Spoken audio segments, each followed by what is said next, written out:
Voilà une pratique des plus mal vues en France, mais qui est plébiscitée au Royaume-Uni. Là-bas, la délation est encouragée par la police et par les citoyens. Et vous allez voir que ces derniers n'hésitent pas à filmer eux-mêmes les comportements illicites de leurs congénères. Élise Stern et Fanny Bourdillon. Chaque matin sur son trajet, muni d'une caméra, Mike scrute l'intérieur des voitures et gare aux automobilistes qui utilisent leur téléphone.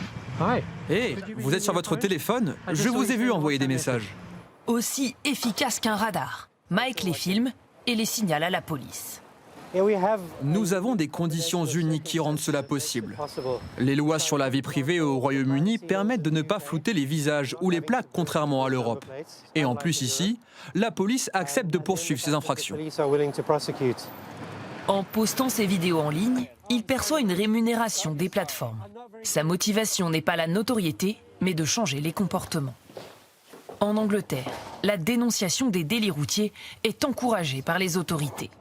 En quelques clics, chacun peut envoyer à la police les vidéos prises par un téléphone ou par la caméra du tableau de bord. Ce conducteur a perdu le contrôle. Il conduit très mal. Ces 6 derniers mois, 50 000 personnes ont signalé des conducteurs dangereux. La police continue à faire son travail. Le public ne remplace pas la police, mais il peut apporter des preuves plus facilement. 70% des vidéos mènent à une action de la police d'une simple lettre d'avertissement à des condamnations.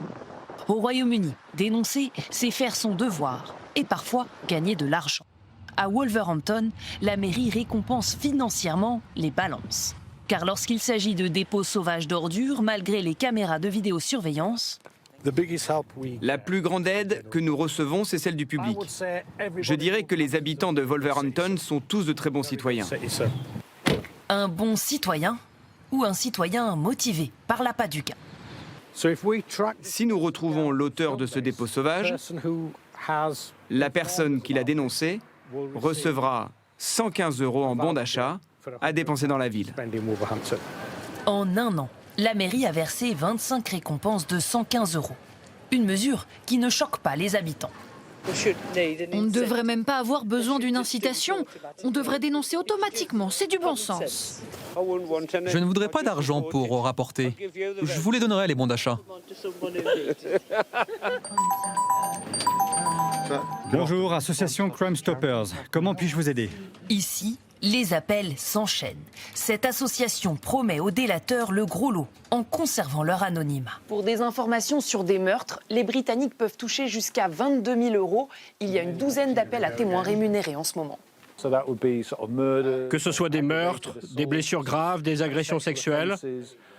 Quand la police n'arrive pas à résoudre une enquête ou rechercher un individu en particulier, elle se tourne vers nous.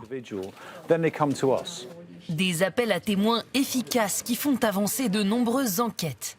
Pourtant, seule une poignée des dénonciateurs réclament finalement leur récompense. Preuve peut-être qu'arrêter les criminels n'a pas de prix.